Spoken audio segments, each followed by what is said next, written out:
Alhamdulillah, puji syukur wonten ngarsa dalem Allah Subhanahu wa taala.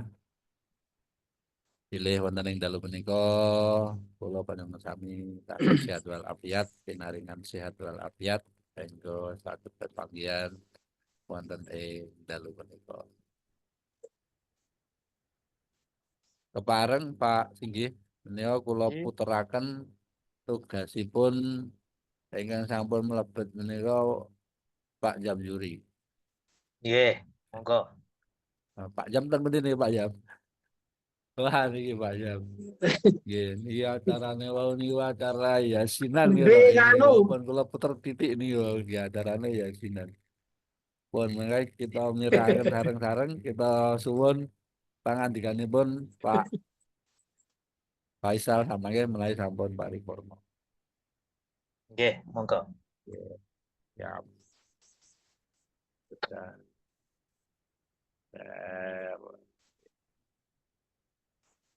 Pak. Ya. Oh, kayaknya yang ini.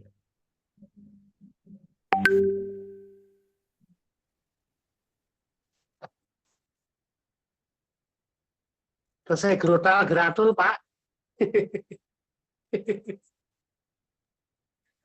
Mboten dados menapa. Assalamualaikum warahmatullahi wabarakatuh. Waalaikumsalam warahmatullahi wabarakatuh. Alhamdulillahi rabbil alamin.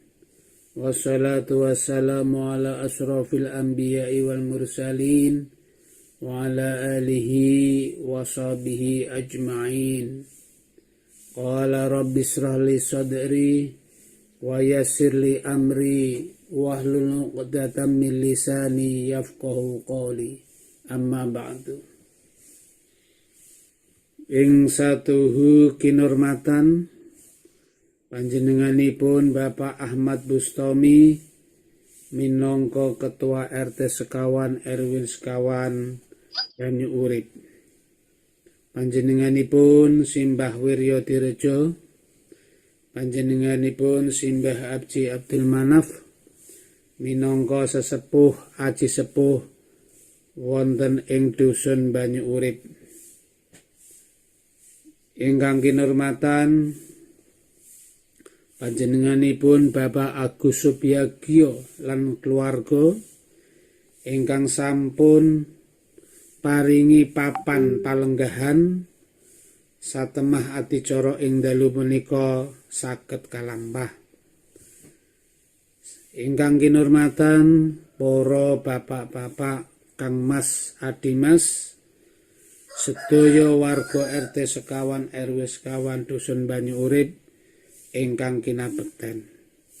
Sepisan monggo sesarengan munjukaken raos syukur dumateng Allah Subhanahu wa taala ingkang sampun paring kanikmatan dumateng kula lan panjenengan sedaya arupi nikmat iman, nikmat Islam, nikmat kasarasan lan kalodhangan wekdal satemah kula lan panjenengan sedaya saged ngresteni pepanggihan ing dalu punika kanthi widodo nir ing sambikala. Amin amin ya rabbal alamin. Kaping kalihipun sholawat saha salam atur kunjuk dumateng Nabi Agung Muhammad sallallahu alaihi wasallam ingkang kita antu-antu syafaatipun miwit donya dumugi wonten akhirat mangke.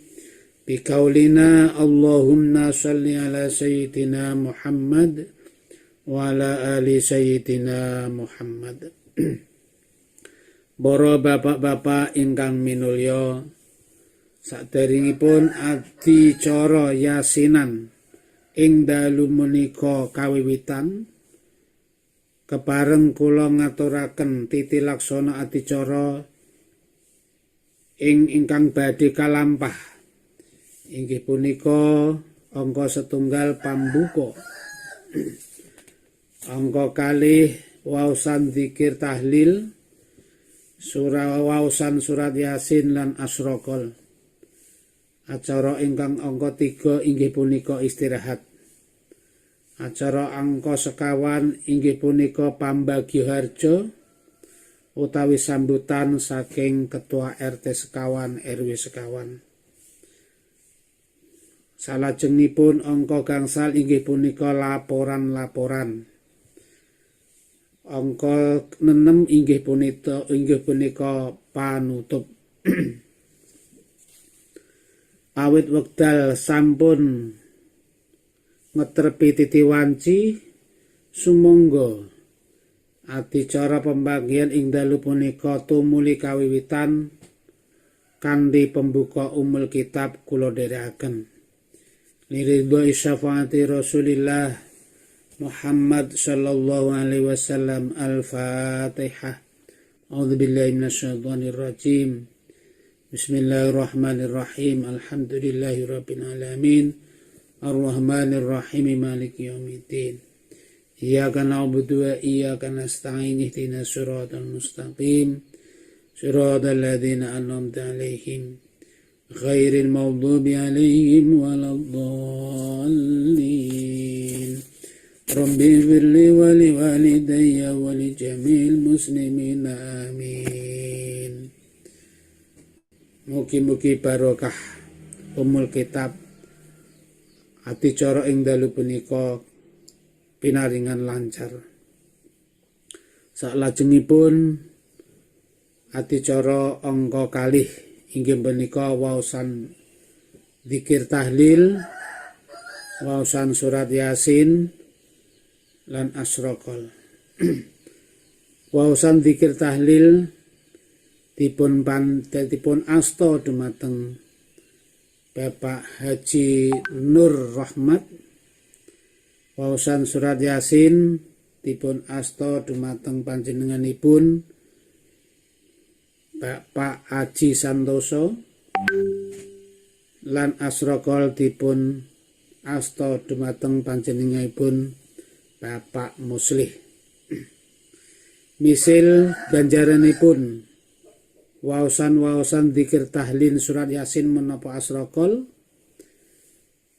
dipun tujuaken utawi dipun hadihaken dumateng simbah abadi sekalian, simbah Yasmin sekalian, simbah Rahman sekalian, lan sumrambah dumateng keluarga kita sedaya.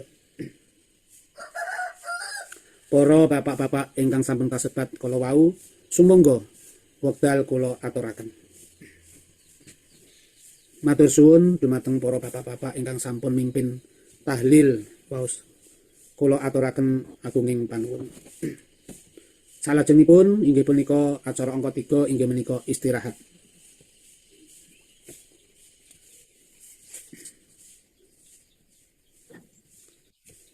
Salajengipun nuwun sewu acara badhe kalampah dipun lajengaken inggih punika adicara angka sekawan pambagi inggih punika pambagi harja utawi sambutan saking ketua RT sekawan RW sekawan panjenenganipun Bapak Ahmad Bustami. Wekdal sumek kula aturaken. Matur suwun dumateng panjenenganipun Bapak Ahmad Bustami, kula atur agunging panuwun. Salajengipun acara angka gangsal inggih punika laporan-laporan. Laporan ingkang sepindah dipun asta dumateng panjenenganipun Bendahara Kas RT. Laporan angka kalih inggih punika Bendahara Jimpitan. Lan laporan angka 3 inggih punika Bendahara Kas Pecah Belah. Sumangga para bapak-bapak ingkang kasebat wekdal kula aturaken. Acara salajengipun inggih punika lain-lain. Sumangga para bapak-bapak sedaya ingkang gadah unek-unek menapa informasi menapa kemawon monggo dipun aturaken wonten ing majelis punika. Matur suwun sedaya ingkang sampun laporaken laporan-laporan kula aturaken gunging panuwun. Acara salajengipun inggih punika panutup. Saderengipun acara dipun tutup, kula mewakili sedaya keluarga RT sekawan RW sekawan ngaturaken matur suwun dumateng Bapak Agus Subagio sak keluarga ingkang sampun paring papan palenggahan daharan unjukan menapa kemawon. Mugi-mugi ndadosna amal jariah panjenenganipun Bapak Agus Subagio sekeluarga. Mugi-mugi dipun tampi dening Allah Subhanahu wa taala. Amin amin ya rabbal alamin. Salajengipun acara angka 6 inggih punika panutup. Kula saderengipun nyuwun pangapunten sakatah-katahipun anggenipun beto adi acara ing dalu punika kula kathah klintah-klintunipun kula nyuwun agunging pangaksama. Kita akhiri. Wassalamualaikum warahmatullahi wabarakatuh. Waalaikumsalam warahmatullahi wabarakatuh.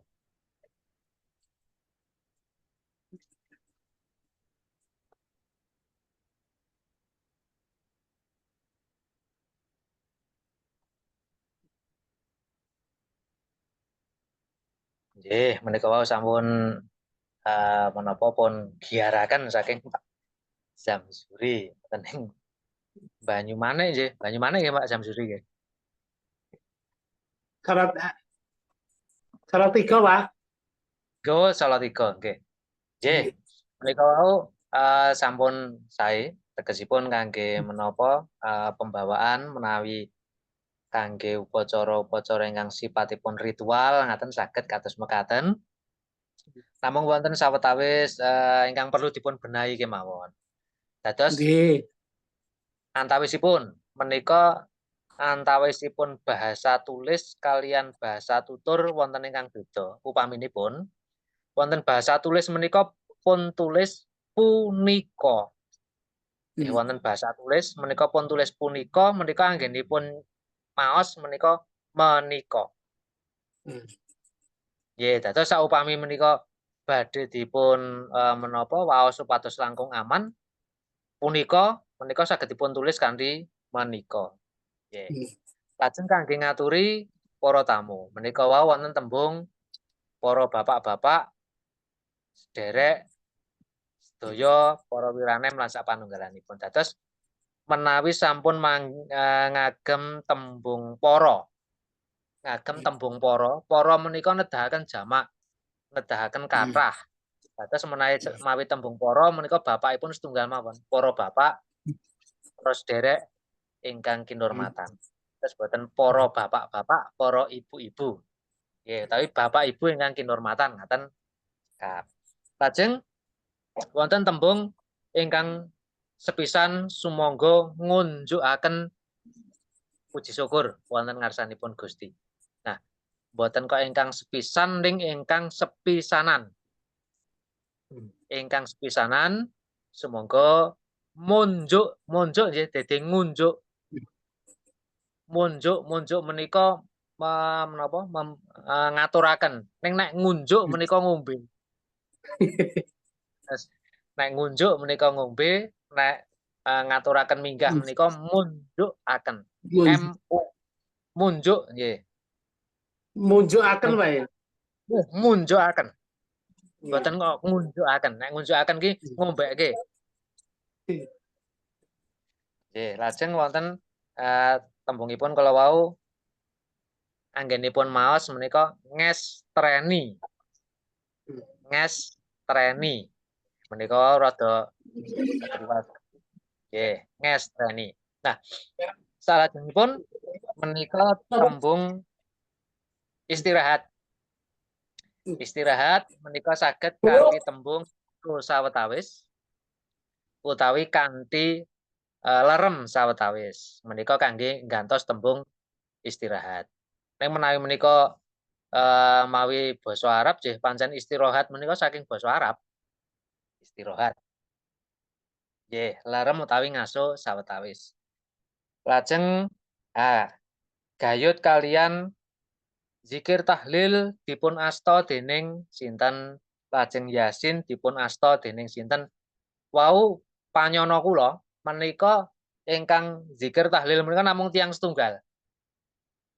ingkang pun kajengaken rak zikir tahlil menika dipun pimpin ngaten nggih, pun pandegani dening Bapak sinten ngaten nggih. Dados menawi dipun pandegani dipimpin menika kanthi tembung dipun pandegani. Dipun pandegani menika dipimpin. Menawi dipun asta menika tegesipun sing tahlil iki mung wong siji, Pak sinten wau sing zikir wau dipun asta dening sinten Bapak, berarti sing zikir namung setunggal. Yasin dipun asta dening Bapak menika berarti sing Yasin namung yayi setunggal. Dados menawi sing dikersake menika dipimpin menika saged kanthi tembung dipun pandegani. Dipun pandegani dening Bapak sinten ngaten. Lajeng acara lain-lain, nggih acara lain-lain menika saged kanthi tembung acara Warnasari utawi sarwa neka. Warnasari sarwa neka. Menika contoh ingkang wonten ing malem kala wingi menika wonten ingkang arisan menika contonipun apa Warnasari sarwa neka. Nggih. Lajeng limrahipun menawi kangge Jawa Tengah menika matur nuwun. Menawi matur suwun menika limrahipun wonten ing Jawa Timur. Dados Yogyakarta lan Jawa Tengah menika limrahipun mawi matur nuwun. Dene menawi ing Jawa Timur limrahipun matur suwun utawi suwun ngaten kangge nilakaken panuwun. Lajeng minangka panutupipun menika anggenipun bekta acara. Nah sing dikarepe saya membawakan acara menika kathah lepatipun ngaten nggih Pak nggih. Bekta acara. Menika saged dipun gantos anggen kula nderekaken lampahing adicara. Pangapunten. Ngaten menika sawetawis tembung-tembung ingkang menapa perlu dipun semak utawi dipun menapa revisi sekedhik. Namung sekedhik mboten kathah kok. Sacara menapa global menika sampun sae sanget menika angklehipun nggih sae kangge menapa intonasinipun nggih sae namung sawetawis tembung menika perlu dipun benahi. Mekaten Nggih niku Bang. Bahasane niku tesih nganu, tesih goleki sing pas ngoten. Wonten nomor Dereng kulino. Dereng kulino. Tesih gaduh-gaduh. Dados saupami menika menapa pun serat rumiyin ngaten nalika badhe menapa dados pranata cara pun surat wetah kemawon mboten napa-napa. Mboten napa-napa, maos mboten napa-napa. Dados menika kangge ngulinakaken kemawon supados kulina kalian tembung-tembung ingkang dipun ginakaken kala wau. Nah, Nggih, Pak. Betul, Pak. Kalau lajengaken Pak Tinggi, nggih. Monggo Mas Suryono. Pak Herman iki. Pak Herman iki jeneng kula puterke ini Pak Herman. Nggih, monggo.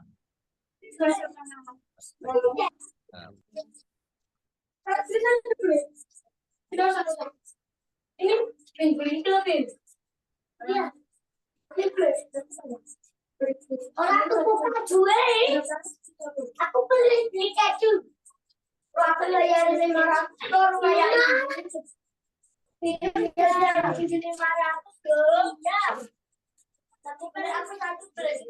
Mas Erlando teng pundi niki dereng gabung. Napa enten perlu nih?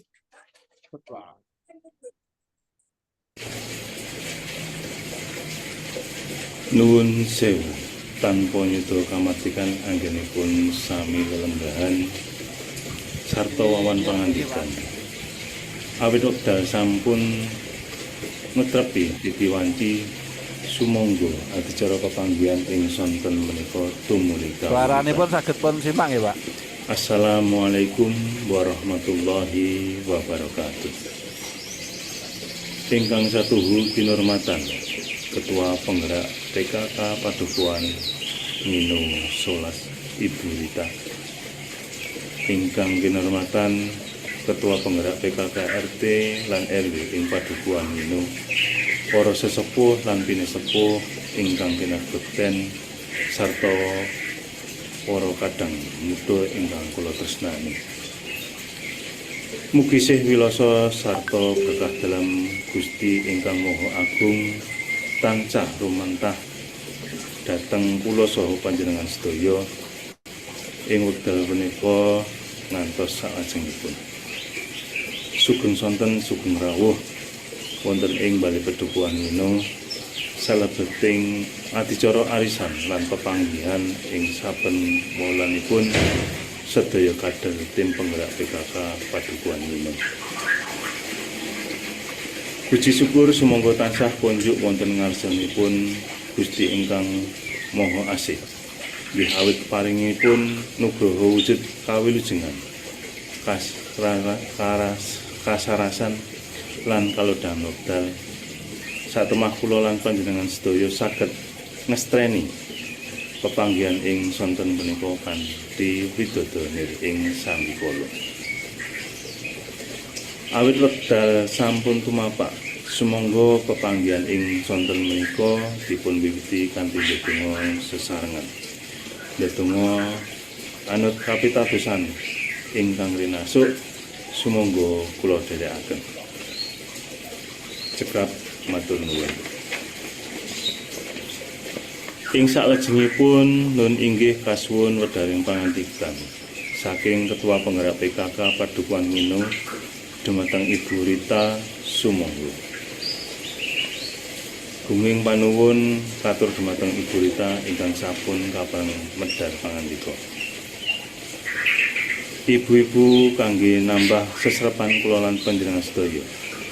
Kados padatan saben pepanggihan tansah wonten wedharan. Ing kalodhangan sonten menika badhe kawedhar gayut pengelolaan sampah lan limbah supados dados berkah ingkang inggih menika bab ngocal limbah degan wujud sepet lan bathok dipun damel briket areng. Ingkang tetela pajeng dipun sapi. Sesrepan menika badhe dipun wedharaken dening para kanca saking Fakultas Teknologi Pertanian Universitas Gadjah Mada Yogyakarta. Dumateng sederek Sudarmanto minangka pandheganipun para kanca saking UGM Sumangga. Mekaten menggah wedharan gayut caranipun ngocal limbah sepet lan bathok wapa saking para bakul degan. Kangge damel briket areng ingkang tetela pajeng kasati kanthi regi ingkang murwat mbok bilih wonten ingkang badhe taken sumangga. Mbok bilih gayut pitakenen sam cekap nggih. Benjing sanes wekdal saged dipun cobi sesarengan anggenipun damel briket areng kasebat. Lan dumateng sederek Sudarmanto sakonco saking UGM katuraken gunging panuwun. Ibu-ibu salajengipun inggih laporan saking saben seksi. Awit saking menika wekdal kula aturaken dhateng saben koordinator seksi kangge nglaporaken kridho ingkang linampahing sewulan pungkasan.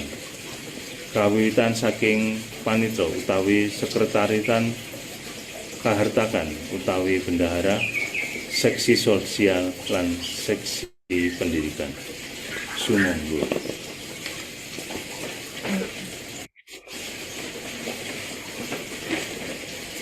Makaten laporan saben seksi ingkang sampun kanthi wijang gamblang dilantrahaken maneka kridanipun ing sawulan pungkasan. Pramila kaaturaken aguning panuwun dhumateng para ketua seksi. Tanpa nyuda pakurmatan wonten ngarsa panjenengan sedaya sampun kacawisaken dhaharan lan unjukan awit saking menika sumangga kapremen dipun resepti kanthi prayogi. Sinambi ngresepi pasugatan sumangga arisan dipun bikak ingkang dening pasok sumangga supados tumuli pasok dhateng bendahara. sedaya sampun jangkep. Sumangga nomor dipun kopyok rumiyin lan dipun petik kalih linting. Kalih nomor menika ingkang putus inggih Ibu Giovanni, Ibu RW 3 lan Ibu Intan utawi Ibu RT gangsal matur nuwun. Ibu-ibu ing salajengipun inggih Warnosari Sarwaneka. Sumangga dhateng ibu-ibu ingkang anggadhahi pangunek-unek, pangajap, usulan lan ugi panyaruwe kangge majengipun padukuhan saged dipun wedharaken. Sumangga. Tetelo kantah usulan ingkang sae kangge majengipun padukuhan sagedipun usulan menika kasembatan inggih kanthi dipun sengkuyung lan pun garap sesarengan kanthi daya dinoyan. Matur nuwun awit sedaya usulanipun. Ibu-ibu salajengipun nun Nggih, sampun cekap. Monggo, Pak. Matur nuwun menika wau sawetawis sampun wonten indahipun, nggih. Sawetawis sampun wonten indahipun kalian nalika maos kala wingi dalu. Nggih, anglahipun menika sampun kecepeng tegesipun boten ketinggal kesesa. Boten ketinggal kesesa. Mulai wingi dalu menika panjenengan maos rasane isih kemrungsung. Regane boten dereng maos saderengipun nembe menika lajeng kedah maos. Menika anglahipun sampun pikantuk tegesipun nalika panjenengan anggenipun maos menika kanthi anglah menika mangke tembung-tembung utawi kata-kata menika badhe katingal langkung cetha tinimbang anggenipun maos utawi medharaken menika kanthi kemrungsung ngaten. Nggih. Sampun wonten indahipun. Nah, gayut kalian Pak Jamsuri kala wau menapa wonten ing Solo 3 menika pancen urut reroncaning adicara menika pancen mekaten paminipun saking tamu rawuh pambuka lajeng yasinan lajeng mangke pambagioarja wonten wingking ngaten. Napa Nggih. timrahipun Jadi niku kula sesuaikan kondisi di lapangan, Pak. Nggih kula ngoten niku. Jadi setiap pertemuan napa wae mesti enten pengajian nih. Napa mawon enten. Jadi mengke mriku niki enten acara zikir tahlil, mengke enten berjanji setelah niku baru acara lain-lain niku menapa wae. Jadi niku kula sesuaikan real di lapangan. Real di lapangan nggih. Nggih, ngeten niku. Ya tegesipun menawi menapa saking masyarakat menika pakulinanipun kados ngaten nggih kantun nututi kemawon mangke gayut melu wonten. Nggih, pun nututi kemawon. Namung mangke kantun pranata tembung-tembung ingkang dipun nggih. Nggih. Matur nuwun. Lah dalu menika materi candhaipun bilih menika lajeng gayutipun kalian lelayu. Lelayu. Nggih. Menika contoh lelayu mbok pilih nomor gangsal nggih. Dados nalika wonten masyarakat utawi warga ingkang tilar donya menika lajeng wonten kitir lelayu. Kitir menika surat nggih, surat. Dados surat menapa pengumuman kematian menika pun sebat lelayu. Dados mboten perlu mawi tembung pawartos lelayu. Nggih, cekap lelayu ngaten menika sampun cekap. Mboten perlu mawi pawartos lelayu. Awit lelayu menika tegesipun kabar duka. Nggih, lelayu menika kabar duka. Menawi cara Kraton Kasunanan Surakarta menawi cara Kraton Kasunanan Surakarta menika anggenipun nyerat menika layu-layu. Boten lelayu, ning layu-layu. Nggih menika sawetawis contonipun ingkang prasaja kados mekaten. Dados menika conto lelayu. Katur dumateng sinten Bapak Ibu sederek sinten asmanipun wonten ing pundi. lajeng lelayu. Sasampunipun salam lajeng wonten menapa pethikan ayat menika innalillahi wa inna ilaihi rajiun. Sampun katimbalan kondur ing kasedan jati. Kok mboten sowan, Mas? Padatan rak wonten marak sowan wonten ngarsanipun Gusti. Ngaten nggih. Sampun katimbalan Nggih. marak sowan wonten ngarsanipun Gusti. Dados Nggih. tembung marak sowan menika tegesipun mara. Dados marak menika dipun ginakaken tumrap wanita. Sowan menika dipun ginakaken tumrap kakung. Dadi mara, nek sing mara menika wanita naminipun marak. Menawi ingkang mara menika kakung naminipun sowan.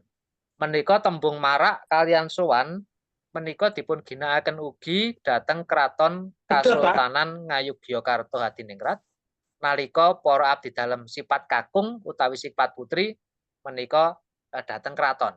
Naminipun nek kakung menika sowanan, menawi putri naminipun paraan.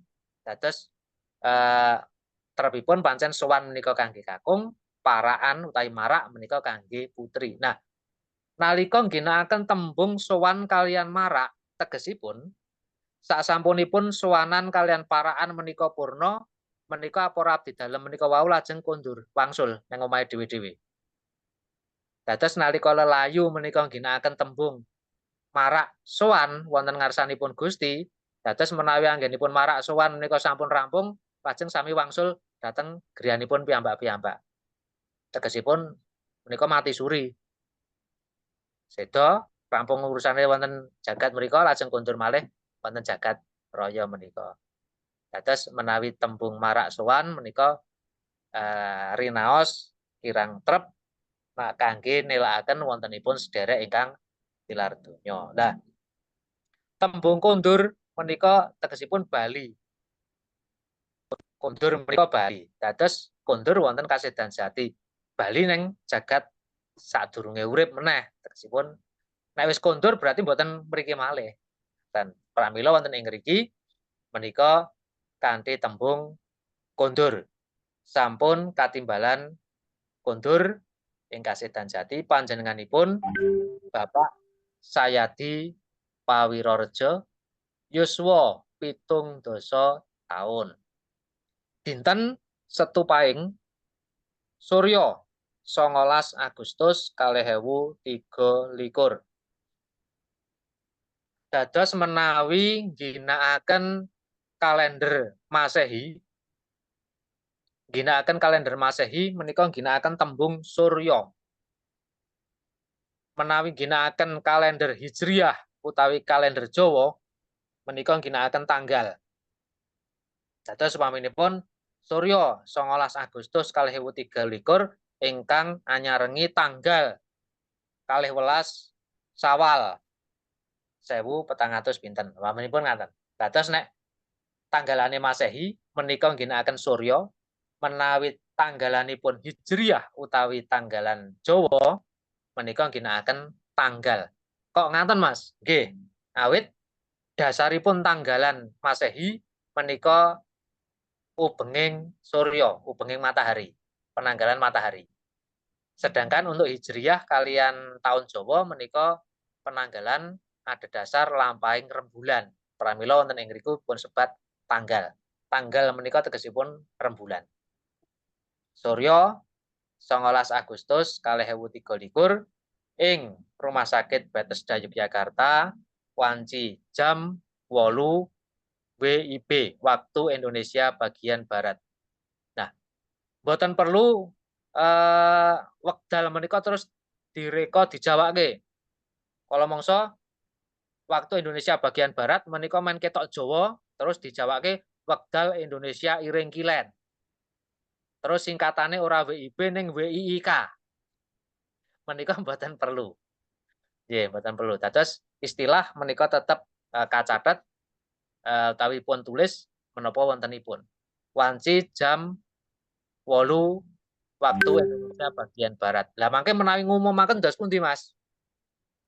Menawi ngumumaken dos pundi? Menapa nggih waktu Indonesia bagian barat saged pun gantos nalika dipun umumaken secara menapa verbal. Sedo dinten Setu Pahing Surya 19 Agustus 2023 ing Rumah Sakit Bethesda Yogyakarta wanci jam 8 enjing. Utawi wanci jam 8 enjang. WIB-nipun dados enjang. Menawi dipun umumaken secara verbal tegesipun secara kata-kata. Layon badhe kasareaken dhateng Sasanalaya Semaki. Dinten Setu Pahing Surya 19 Agustus 2023 wanci jam 2 siang. Nggih, menika merganipun bahasa surat tetap 14.00 WIB ning anggenipun maos menika wanci jam 2 siang. Saking griya duh kita ing Bacira Sanggrahan Gondokusuman Yogyakarta. Mbok bilih rikala sugengipun suwargi anggadhahi kalepatan dumateng panjenengan sedaya. Kulawarga nyuwunaken agunging samudra pangaksami. Mugi-mugi suwargi dipun paringi papan ingkang murwat dening Gusti Allah Subhanahu wa taala. Amin. Wassalamualaikum warahmatullahi wabarakatuh. Ingkang nandhang duh kita. Ingkang nandhang duh kita. Dede duh kita ning duh kita tanpa H. Duh kita menika tegesipun sedih. Ning nek duh kita menika tegesipun pisambat. Duh kita menika tegesipun pisambat, nek gue sedih menika duh kita. Oke, lajeng menika ingkang nandhang duh kita menika Ibu Sumirah Pawirorejo, keluarga Muhammad Marsidi, keluarga Rohimah, keluarga Ramadan, keluarga Salamah, keluarga Ahmad Jamal lan sedaya keluarga. Menika contoh kitir utawi layang lelayu. Layang lelayu. Nggih, menika contoh prasaja kados ngaten. Lah menawi ingkang seda menika non muslim kados pundi? Nggih pun jumbahaken kemawon. Pun jumbahaken kemawon. Nggih, dados saupami ingkang seda menika dilalahipun dede pangrasuk Islam, nggih menika pun jumbahaken kemawon ingkang gayut kalian agamisipun. Nggih. Menawi muslim cetha menika wonten salam, lajeng wonten pedhikan ayat menika innalillahi wa inna ilaihi rajiun lan sak panunggalipun. Kantun pun jumbahaken. Pak Singgih, Nggih, Pak Singgih nyelo Pak Singgih. Gayut Nggih. niku napa to, Pak? gayut nggih. Gayut niku napa? Gayut menika terkait. Oh, terkait. Gayut menika terkait. Nggih. Nggih. Gayut Nggih, Pak, tersuwun. Nggih. Hmm. Menika contoh surat lelayu ingkang ugi mangke saged waminipun kangge pengumuman secara menapa? Waminipun wonten ing masjid utawi wonten ing pengumuman sanesipun secara verbal menika saged dipun waos. Sampun katimbalan kundur ing kasedan jati. Menawi cara Islam menika saged dipun sebat almarhum almarhumah. Dene menawi sak cara umum menika saged dipun sebat kanthi tembung suwargi. Secara umum menika saged kanthi tembung suwargi, ning menawi sacara muslim menika saged kanthi tembung almarhum almarhumah. Menawi bahasa Indonesianipun kangge umum menika saged kanthi tembung mendiang. Tembung mendiang menika kangge nyebat ingkang seda. Menika contoh lelayunipun. Lajeng candhaipun menika contoh pranata cara kangge sripah ingkang angka 6. Nggih. Angka 6 menika contoh pranata cara kangge sripah ingkang jumbuh kalian ingkang lelayu kala wau. Upaminipun ngaten. Dados menawi pranata cara sripah menika langkung sederhana awit secara sunah menika untuk disegerakan dalam pemulasaraan jenazah. Bismillahirrahmanirrahim. Assalamualaikum warahmatullahi wabarakatuh.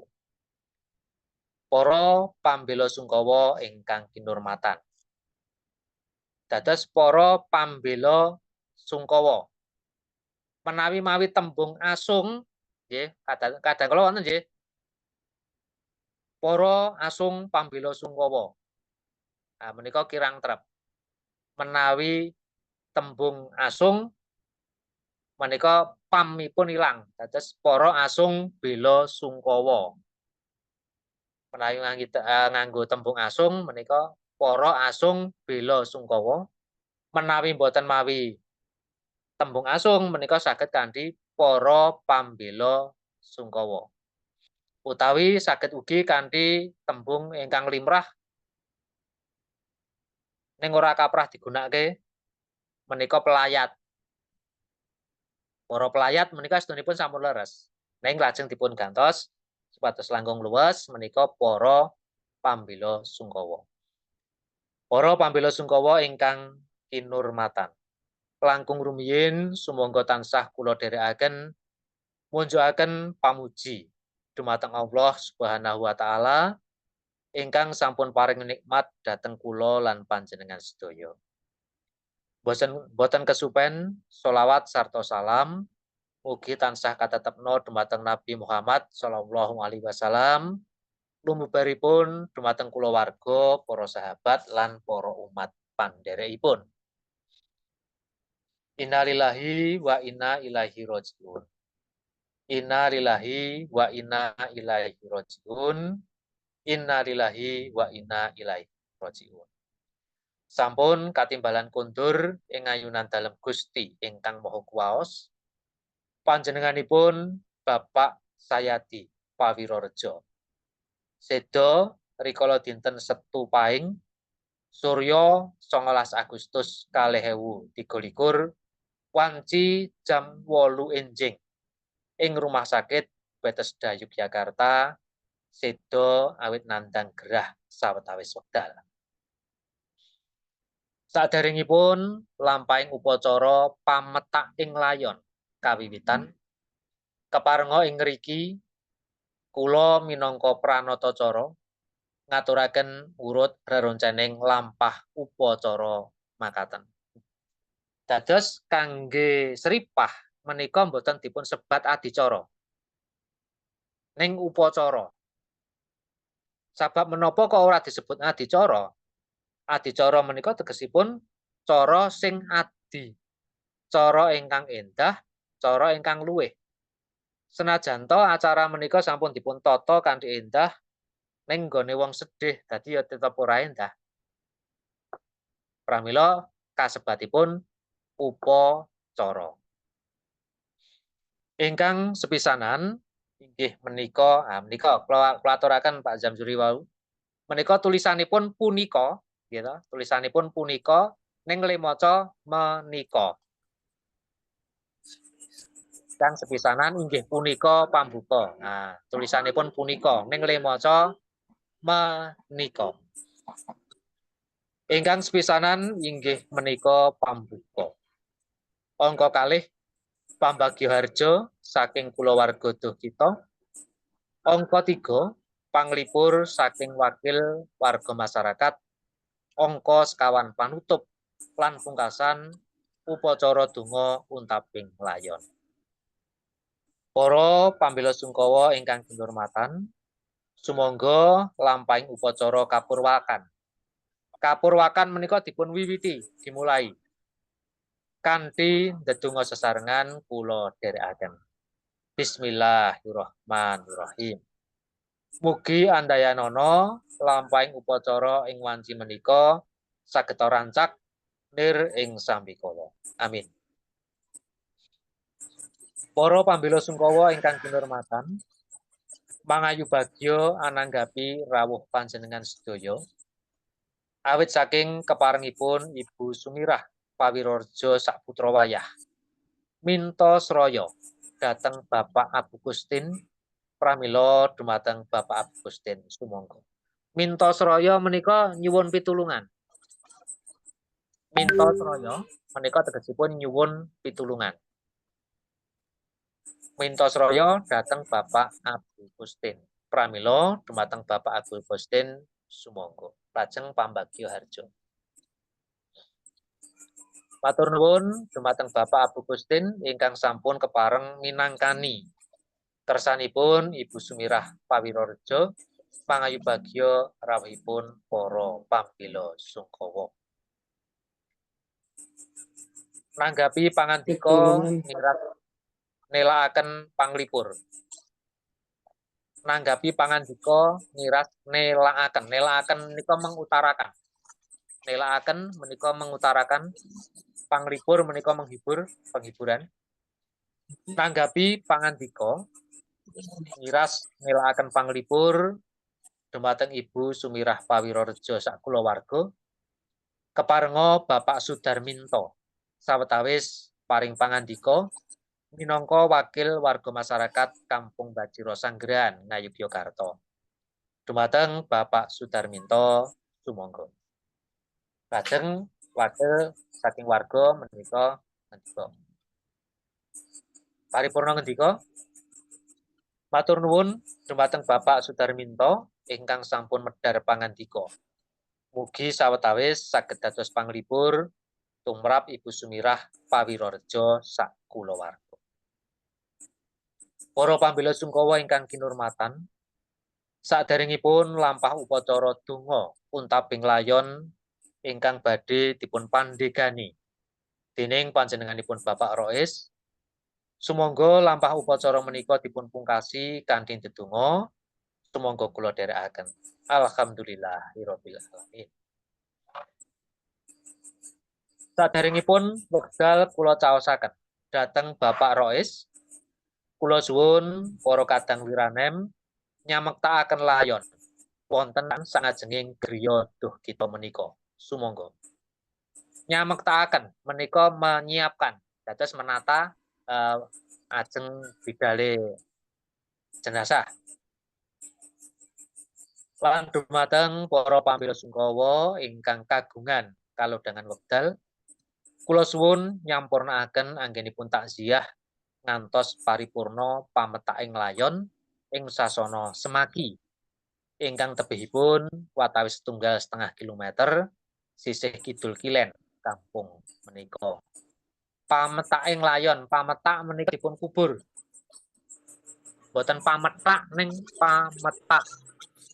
Nek pametak menika diputih. Margane sering tembung petak. Ning nek pametak ing layon, pametak menika dipun kubur. Pungkasane ngatur. Nggih. Matur Pak, Sasana Layon iku tempat nggih. Sasana Laya menika kuburan. Oh, kuburan nggih tempat nggih. Nggih. Tempat kuburan. kuburan. Makam menika Sasana Laya. Ingkang tebihipun watawis 1,5 kilometer sisih kidul kilen kampung menika. Pungkasane ngatur, kula minangka pranatacara nglenggana kathah kalepatan anggen kula nderekaken lampahing upacara menika. Kula nyuwun agunging pangaksama. Wassalamualaikum warahmatullahi wabarakatuh. Wekdal sawetahipun kula caosaken dhateng Bapak Rois. Sumangga. Dados menawi kangge layon utawi sripah menika prayogi pilih kata-kata ingkang langkung prasaja kemawon, sederhana kemawon. Sederhana kemawon lajeng dipun dipersingkat. Boten perlu nalika mangke wonten pambagya harja lajeng dipun komentari, sasampunipun wonten saking wakil warga terus dipun komentari mirip boten perlu. Dados cekap dipun aturaken gunging panuwun kados. Nggih, menika kangge panatacara sripah. Saupaminipun badhe wonten upacara telusuban utawi susupan utawi menapa istilah setempat menika saged kemawon keparenga nyamektakaken saderengipun panutup kala wau para wiranem nyamektakaken layon wonten sangajenging griya duh kita punika lan badhe katindakaken upacara susupan. Monggo. Menika susupan, sak sampunipun susupan saweg menapa pun tutup pun aturaken dhateng Bapak Rois kangge panjenenganipun. Menika contoh menawi kangge upacara ingkang katindakaken tumrap Muslim. Dene menawi ingkang katindakaken tumrap agami sanesipun utaminipun Nasrani utawi Hindu, Buddha lan sapanunggalanipun kantun pun jumbuhaken. Kantun pun jumbuhaken ning urutanipun nggih sami. Pambuka, pambagiharja, terus panglipur saking warga masyarakat sasampunipun menika lajeng pun pasrahaken dhateng pemuka agama ingkang nindakaken upacara bidaling layon. Masyarakat anggenipun cawe-cawe wonten pametaking layon menika dumugi wonten ing badhe bidalipun layon. Bidalaken layon dunganipun menika sampun pun pasrahaken dhateng pemuka agama ingkang mandhegani lampah. Nggih menika ngaten. Bilih wonten pandangon saderengipun menika nyobi menapa ingkang sampun kawedhar. Wonten kata-kata utawi tembung-tembung ingkang nembe mangertos, monggo. Kula Pak, nuwun sewu badhe nyuwun pirsa. Monggo, Mas Gita. Nggih, babagan sampunipun napa medalaken utawi nyamektakaken layon menika anggenipun nglajengaken matur menika kados lan dumateng para pambela sungkawa ingkang kagungan kalodhangan wekdal menika anggenipun matur menika nengga layonipun sampun samekta menapa dilajengaken kemawon, Pak? Dipun lajengaken kemawon. Oh. Pun lajengaken kemawon awit menika mesti kawontenanipun kredit. Nggih. Nggih, mesti kawontenanipun kredit. Dados kangge ngisi kredit menika wau dipun isi biawara. Menika naminipun biawara pengumuman.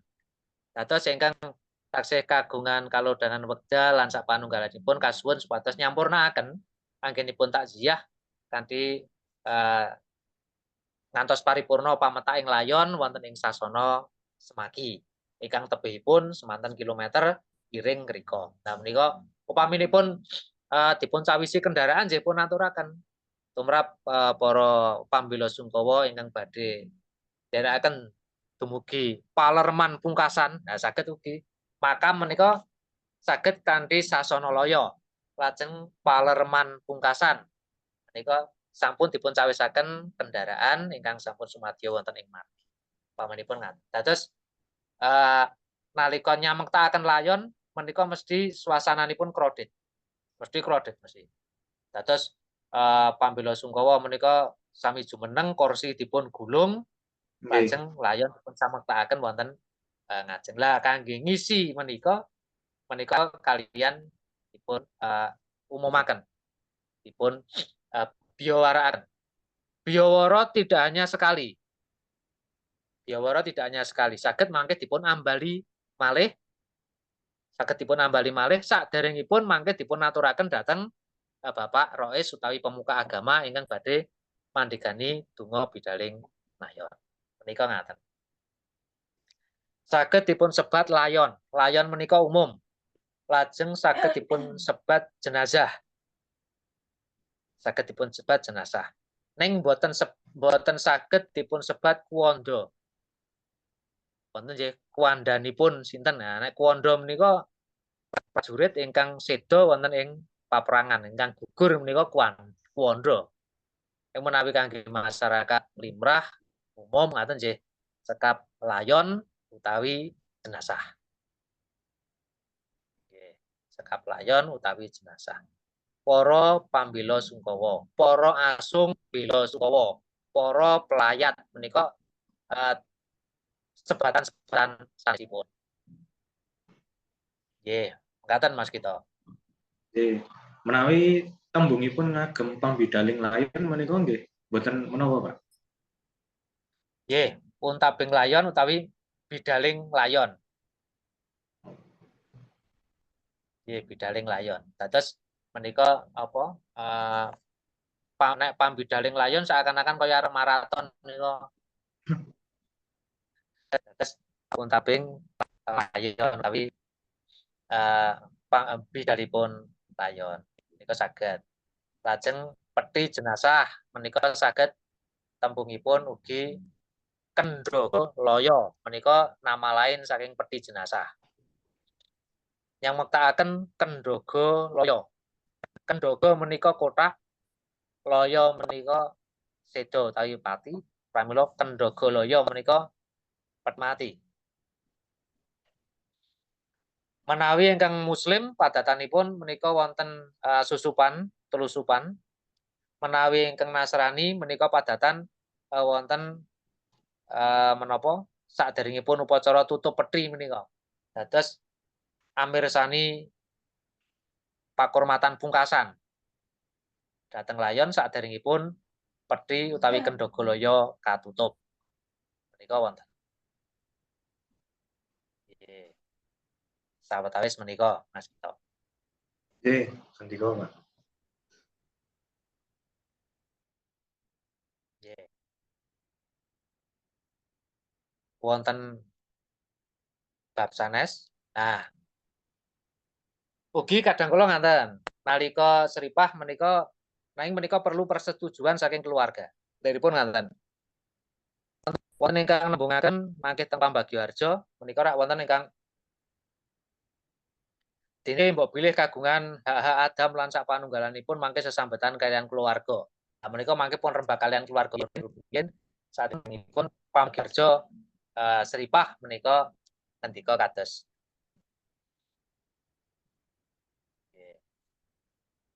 wonten pandangon pamundutan pirsa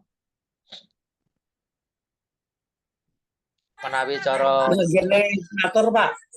Ngene kula niku sing terkait utang piutang niku biasane sing dawuh ngoten niku nganu, sing mewakili dari pihak keluarga.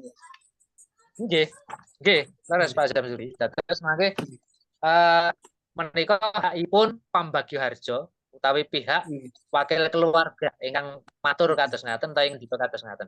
Dados tumrap panatacara mboten perlu. Mboten perlu. Namung pangandika prayogi nggih persetujuan keluarga. Persetujuan keluarga. Nek tiba-tiba ndulalae sing sedo ki upah tumpuk undrung malika sedo dikruntuk. Terus menika mangke wonten persetujuan keluarga rumiyin. Mangke ana menika urusan duniawi dos pundi ngaten. Nah, sawet. Pramila wingi kula matur koordinasi menika penting. Nggih, koordinasi menika. Tapi kados nggih kula niku katanya pun wajib niku bahasa niku. Umum nggih. Nggih. Jadi katose kita katose nggih dereng enten koordinasi sama keluarga katoke bahasa niku pun pakem ten gentel layon ngoten. Lah nggih. Menika pun pakem neng dilalahipun menika wau. Waduh konco tiba-tiba mah yuk. Dados mangke saged kanthi ulas-ulasan tembung sanesipun mangke nalika materi bab Pambagioharjo seripah mangke pun rembak wonten niku. Nggih, wonten pandangan?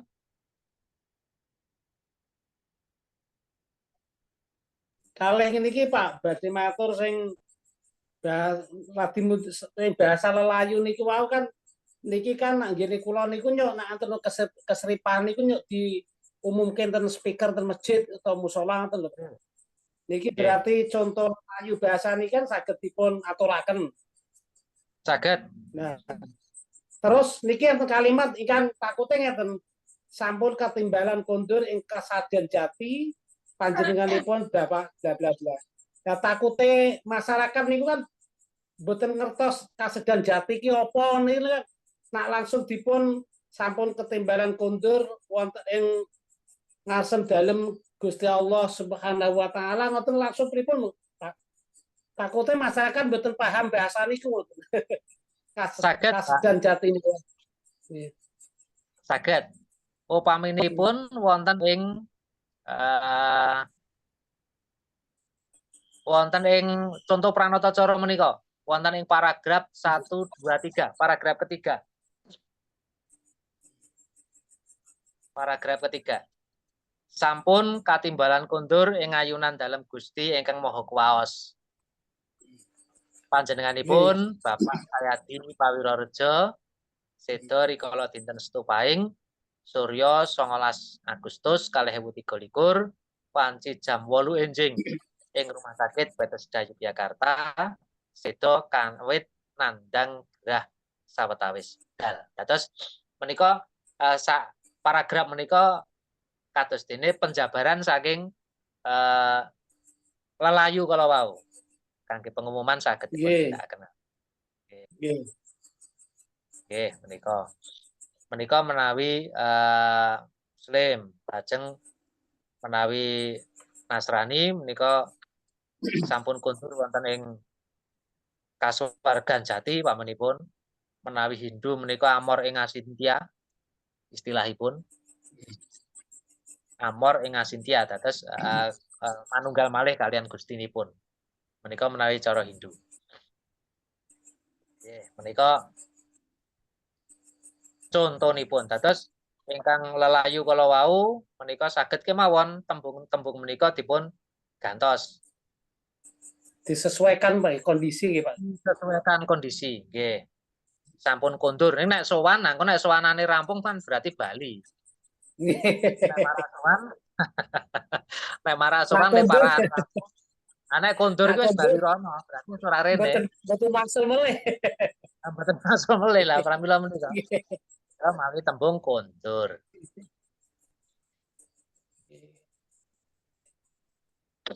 Nggih. Nggih, mbok bilih saged dipun cobi pun waos. Monggo. Saking sinten? Ini Mas Erlando kok mboten ketinggal niki. Ini betul akan kabare ya. Kayak kula telepone, Pak. Nggih. Monggo mbok pilih contoh. Mohon izin bisa suaranya diperjelas lagi karena di sini kayaknya suaranya kurang, volumenya kurang nggih Pak nggih. Nyuwun ngapunten. Saged dipun tampi Mas Herman. Kirang-kirang munggah sekedhik ngene suaranya. Nggih. Yen kula pun volume pol niki. Nggih kula nggih pol kok tumben iki. Nggih, pun. Ini kula sae suarane. Kok tampi sae menika Mas Herman, Pak Jamsuri, Mas. Nggih, siap. Nggih. Nggih. Monggo Pak Jamsuri dites riyen. Diwas riyen. Kan contoh lelayu napa contoh pranata cara niki? Ingkang contoh pranata cara mawon. Nggih, contoh pranata cara. Nek sing contoh lelayu nak contoh surat niku. Oh nggih. Oh nggih. Contoh surat.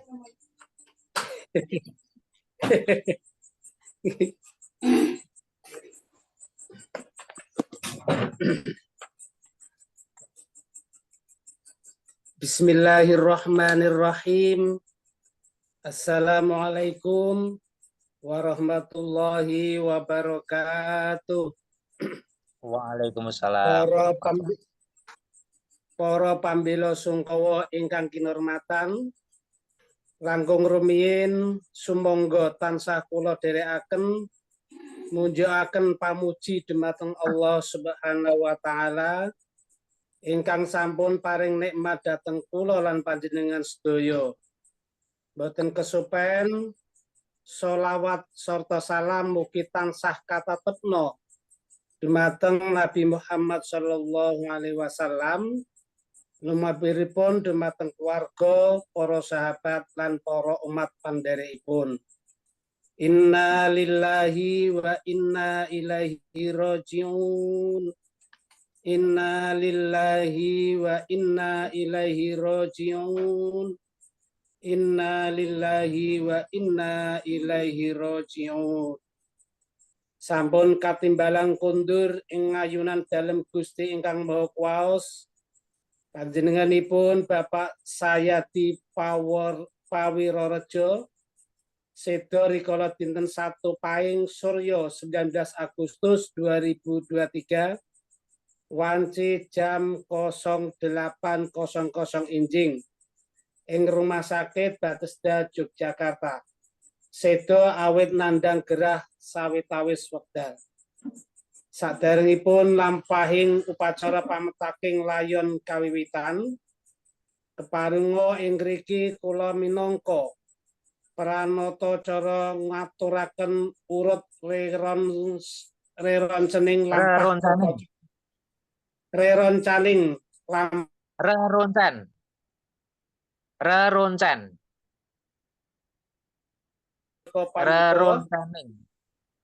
Reroncen. reronceng. Saderengipun lampahing upacara pametakan layon kawiwitan, keparenga ing pranata-cara ngaturaken urut reroncara. Makaten ingkang sepisanan inggih menika pambuka angka 2 pambagio harja saking keluarga Duhkita, angka 3 panglipur saking wakil warga masyarakat, angka lan pungkasan upacara donga untaping layon. Para pembela sungkawa ingkang kinurmatan, sumangga lampahing akan kanthi ndedonga sesarengan kula dherekaken bismillahirrahmanirrahim. Mugi andadayana lampahing upacara ing wanci menika saged rancak nir ing sambikala. Amin amin ya rabbal alamin. Para pembela sungkawa ingkang kinurmatan, mangayu bagya ananggapi rawuh panjenengan sedaya awit saking keparenganipun Ibu Semirah Pawirorejo saputra wayah minta sraya dhateng Bapak Ibu Kastin, pramila dumateng Bapak Ibu Abu Kostin, pramila dumateng Bapak Abu Kostin sumangga wekdal kula aturaken. Matur nuwun dumateng Bapak Abu Kostin ingkang sampun kepareng mirsanipun Ibu Samirah Pawirorejo mangayu bagya rawuhipun para pembela sungkawa. Nanggapi pangandika ngiras nelakaken panglipur dumateng Ibu Semirah Pawirorejo sak keluarga, kepareng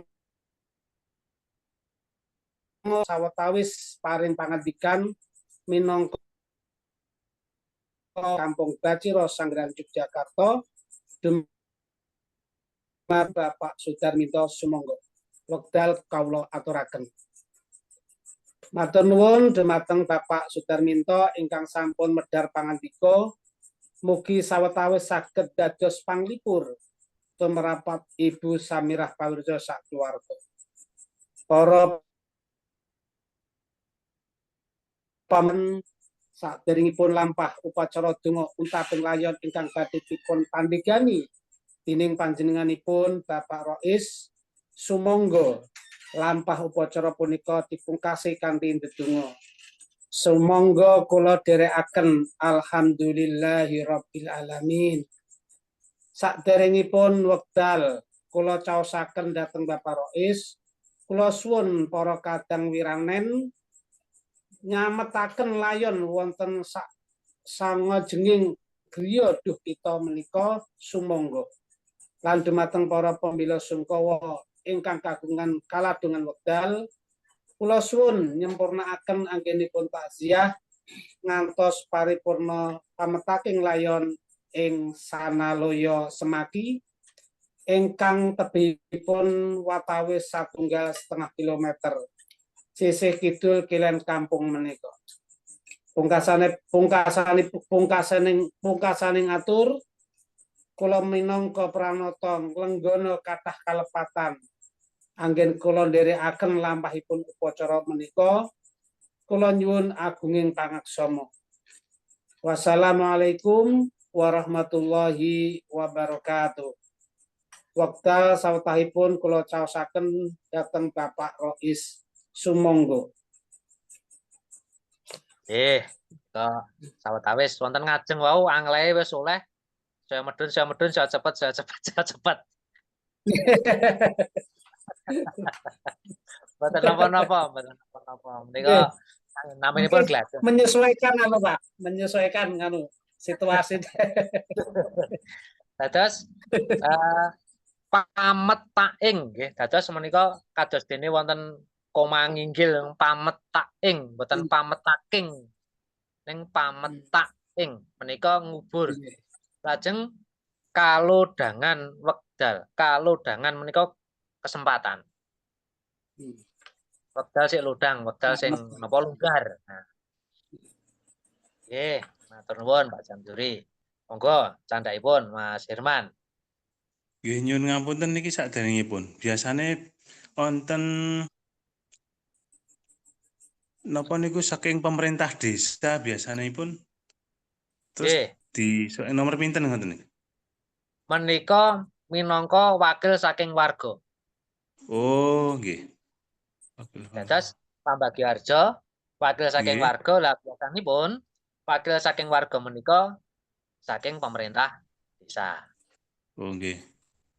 Nggih, dados ringkesipun ngaten.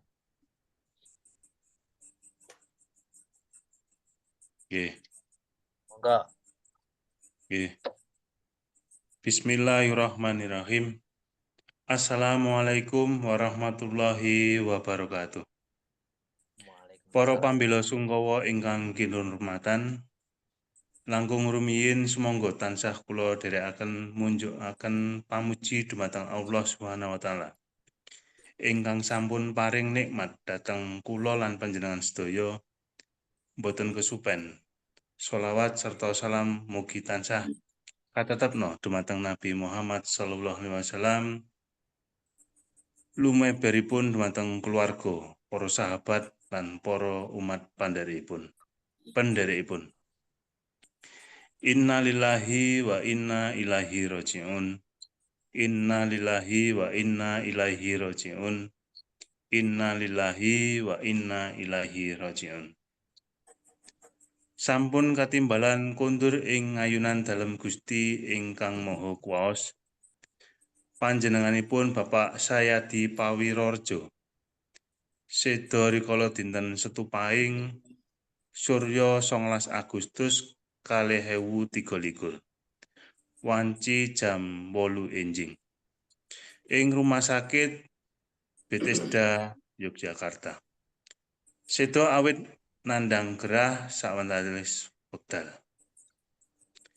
Saderengipun lumampahing upacara pametaing layon kawiwitan, kaperna ing mriki kula minangka pranatacara ngaturaken urut reroncening lampah upacara mekaten. Ingkang sepisanan inggih menika pambuka. Angka 2 pambagya harja saking keluarga Duh Kita. Angka 3 panglipur saking wakil warga masyarakat. Kalajengaken angka sekawan inggih menika panutup. Lan pungkasan upacara donga untaping layon.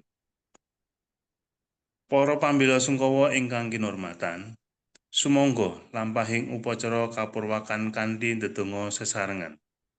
Kula dherekaken. Bismillahirrahmanirrahim. Mugi andayana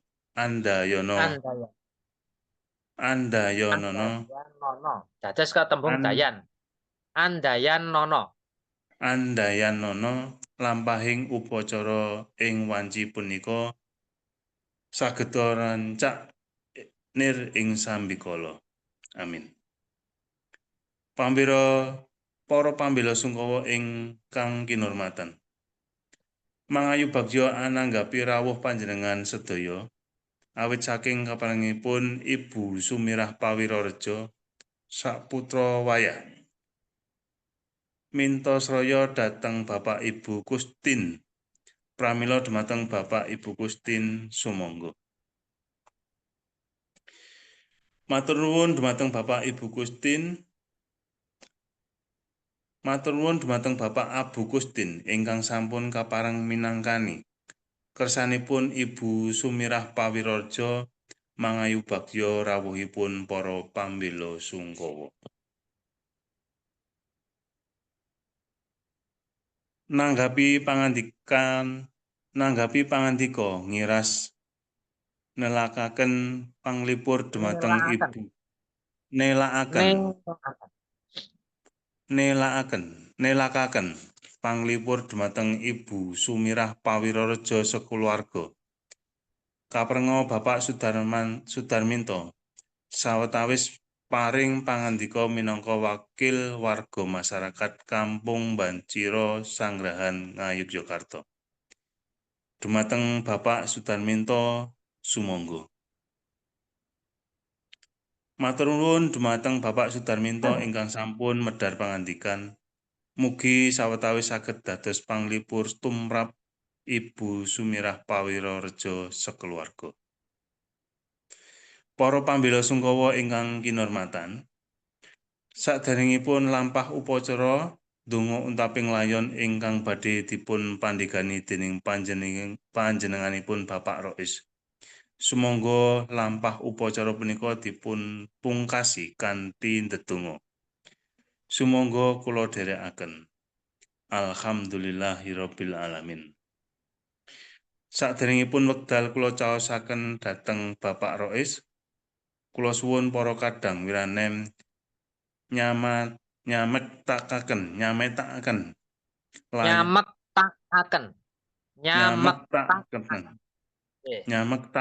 layon wonten sangajenging griya dukita punika. Sumangga. Lan dumateng para pambela sekawa ingkang kagungan kalodhangan wekdal, kula suwun nyampurnakaken anggenipun takziah ngantos paripurna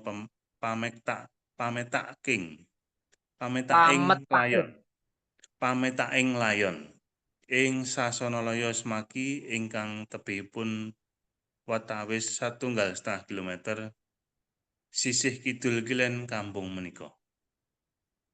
Pungkasaning atur kula minangka pranatacara nglenggana kathah kalepatan anggen kula ndherekaken lampahing upacara punika. Kula nyuwun agunging pangeksama. Wassalamualaikum warahmatullahi wabarakatuh. Wekdal sawetahipun kula caosaken dhateng Bapak Rois sumangga. Matur nuwun Mas Herman. Nah, pametaking. Jadi mboten pametaking. Pametaking. Nggih, nyamektakaken saking tembung samekta, menyiapkan. Nyamektakaken. Nyamektakaken. Pametaking nika sawetawis. Nggih. Sasana Laya. Nggih. Nah, gayut kalian angka-angka kala wau Pak Jamzuri. Menika prayogi paminipun saged menika pun jabaraken kemawon, pun tulis boten 19 Agustus ning dados 19 Agustus 2023. Menika pun tulis mawi kalimat mawon. Menika langkung gampil tinimbang mangke ketriwal wonten margi pamanipun. Surya 19 Agustus 2023 pamanipun dadi kudune 2023 dadi 2023 mergane 20 karo 23. Wonten malih pamanipun 2023. Pramila nalika menika dipun tulis menapa latinipun kalimatipun menika langkung aman. Wanci jam 8 enjing pamanipun ngaten. Nggih, menika sawetawis. Monggo Mas. Tapi yang keserimpet lanjut mawon nggih. Keserimpet lanjut nggih. Dados nek pun glundung pun lanjut nggih, mboten sah digagas.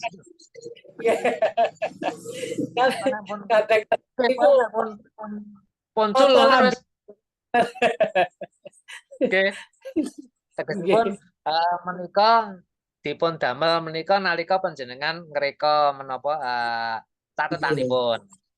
Pun reka menika dene pamanipun wonten ing praktekipun kok dilale makcul wis ing Surya 19 Agustus 2023 mboten napa-napa pun.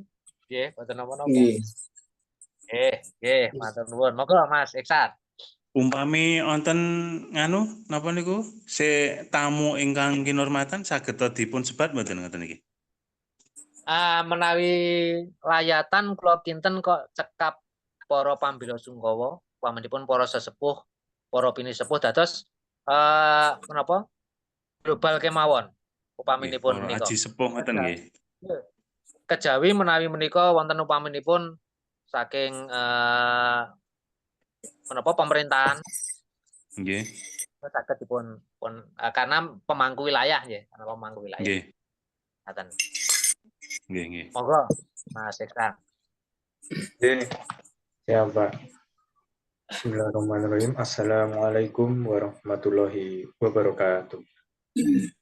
Para pambela sungkawa ingkang kinurmatan, langkung rumiyin sumangga tansah kula dherekaken munjakaken pamuji dumateng Allah Subhanahu wa taala ingkang sampun paring nikmat dhateng kula lan panjenengan sadaya. Boten kesupen sholawat saha salam mugi tansah katetepna dumateng junjungan kita Nabi Muhammad sallallahu alaihi wasallam, lumuberipun dumateng keluarga, para sahabat lan para umat pandherekipun. Innalillahi wa inna ilaihi rajiun. Inna lillahi wa inna ilaihi rajiun. Inna lillahi wa inna ilaihi rajiun. Sampun katimbalan kundur ing ngayunan dalam Gusti ingkang Maha Kuwasa. Panjenenganipun Bapak Sayadi Pawirorjo sedo rikala dinten Setupai Surya 19 Agustus 2023 wanci jam 8 enjing ing Rumah Sakit Bethesda Yogyakarta. Sedo awit anandan gerah sawetawis wekdal. Saderengipun lampahing upacara pametak ing layon kawiwitan. Pametak Mas. Saderengipun lampahing upacara pametak.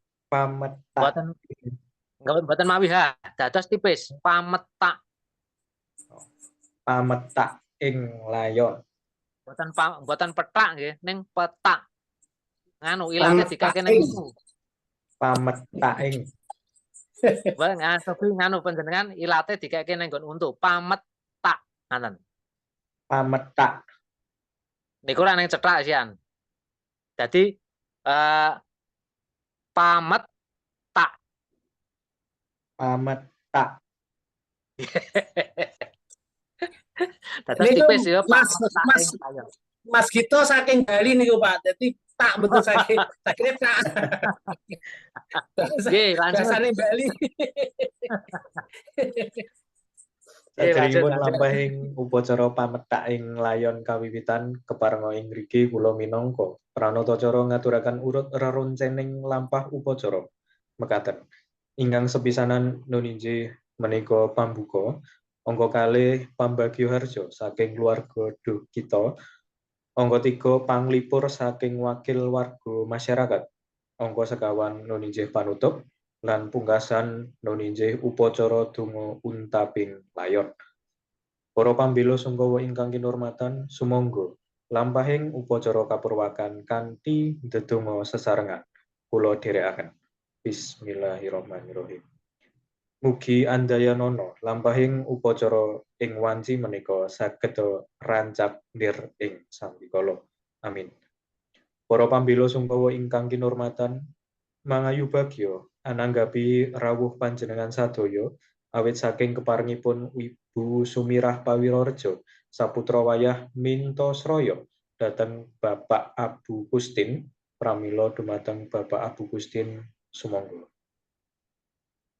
Matur nuwun dumateng Bapak Abu Kustin ingkang sampun kepareng minangkani kersanipun Ibu Sumirah Pawirorjo mangayu bagya rawuhipun para pambela sungkawa. Ananggapi pangandika ngiras nelakaken panglipur dumateng Ibu Sumirah Pawirorjo sakeluarga keparenga Bapak Sudarminto sawetawis paring pangandika minangka wakil warga masyarakat Kampung Bajiro Sanggrahan Ngayogyakarta. Dumateng Bapak Sudarminto sumangga. Matur nuwun dumateng Bapak Sudarminto ingkang sampun medhar pangantika. Mugi sawetawis dados panglipur tumrap Ibu Sumira Pawirareja sakaluwarga. Para pambela sungkawa ingkang kinurmatan, saderengipun lampah upacara donga untaping layon ingkang badhe dipun pandhegani déning panjenenganipun Bapak Rois, sumangga lampah upacara menika dipun pungkasi kanthi ndedonga. Sumangga kula dherekaken. Alhamdulillahirabbil alamin. Saderengipun wekdal kula caosaken dhateng Bapak Rois, kula suwun para kadang wiranem nyamaktakaken layon wonten sangajenging griya duh kita. Sumangga. Lan dumateng para pambela sungkawa ingkang kagungan kalodhangan wekdal, kula suwun nyampurnakaken anggenipun takziah ngantos paripurna pametaking layon ing Sasanalaya Semagi, ingkang tebihipun watawis 1,5 kilometer sisih kidul kilèn kampung menika. Pungkasaning atur, kula minangka pranatacara nglenggana kathah kalepatan anggen kula ndherekaken lampahing upacara punika, kula nyuwun agunging pangaksama. Wassalamualaikum warahmatullahi wabarakatuh. Wekdal sawetahipun kula caosaken dhateng Bapak Rois. Sumangga. Matur nuwun Mas Iksan. Pametak ing layon, mboten pametak. Pametak menika saking tembung petak. Petak menika tegese putih. Nek pametak menika saking tembung nganu tipis. Dados ilate digeget pametaking. Pametaking layon. Nggih, pametaking layon menika tegesipun penguburan menika. Nggih, menika sawetawis contoh bab pranatacara sripah. Contoh menika saged dipun ewahi anut kabetan. Upaminipun wonten susupan, upaminipun wonten menapa pakurmatan pungkasan saderengipun tutup peti tumrap sederek-sederek Nasrani lan sapanunggalanipun menika pun jumbuhaken kemawon kalian kawontenan ing lapangan. Nek dilalae menapa ngendika niku wis cul. Kados kala wau Pak Jamsuri ngendika pun cul kemawon. Mboten sadhi anu bantu mboten pun cul kemawon mangke nalika kesrimpet kesandung menika padatan badhe malah sering kengetan. Nggih menika dalu menika mekaten matur nuwun para kanca sedaya Mas Herman, Pak Jamsuri, Mas Iksan lan ugi Pak Suryono kangge sinau sesarengan gayut kalian wicara Jawa mliginipun taksih bab pranatacara ing dalu menika pranatacara sripah. Lah mangke candhaipun ing dinten Senin nggih. Candhaipun Senin peteng lentun jadwal dinten Senin dalu. Nggih, matur nuwun saking kula cekapaken. Assalamualaikum warahmatullahi wabarakatuh. Waalaikumsalam warahmatullahi wabarakatuh. Matur nuwun Pak Nur. Jadi matur sekedap monggo nggih. Ya. Napa niku mboten kula kok mboten ngajari napa niku tentang agama mboten nggih. Dateng Mas Herman wau waosipun innalillahi innane sing pertama niku kalih harokat ya. Jadi mboten innalillah tapi innalillah jadi 2 harokat. Terus yang terakhir innalillah jadi innalillahi wa inna ilaihi rajiun. Inna yang terakhir niku bisa 3 atau 4 harokat. Di tajwidipun ngoten. Nggih, panjangipun nggih. Nggih, mangke tak sinau melih kula bab tajwid nggih. Nggih. Kula soalé nembe alif ba ling ngaji niki. Ngemotaken mawon dadi kersane. Nggih. Insyaallah kula tak. Jadi innalillahi wa inna ilaihi rajiun. Jadi matopi ini sakit tekan. Nggih, matur nuwun Pak Jamsuri. Nggih, matur nuwun Pak Jam. Dadosno kawuningan mateng sedayanipun. Para bapak sedaya alhamdulillah wonten ing dalu menika sampun dumugi pungkasaning adicara pepanggihan kula panjenengan. Benjang pepanggihan dinten utawi tanggal 24 berarti dintennya dinten Senin ya. Bahari libur gandeng kabeh wis nyoba pun mboten saged tugas nggih Pak nggih. Mboten. Nggih gandeng kabeh Wis, wis Pak, nyoba sampun, ora Pak. nggo tugas. Nggih. PR pun kathah, Pak. Lah nggih. Nek pun nyoba kabeh wis ora tugas. Benjang kita ketemu lagi tanggal 24. Malam hari ini kita akhiri bersama dengan mengucap hamdalah bersama-sama. Alhamdulillah. Alhamdulillahirabbil alamin. Kita sehat. Saged nindakaken ibadah siam kanthi sempurna. Amin amin amin. Assalamualaikum warahmatullahi wabarakatuh. Waalaikumsalam warahmatullahi wabarakatuh. Matur nuwun, Pak Matur Suryanto. nuwun, Matur nuwun, Pak. Pak. Pun. Inggih. Matur nuwun, Pak. Rekaman langsung saya taruh di link. Inggih. Nggih. Pun.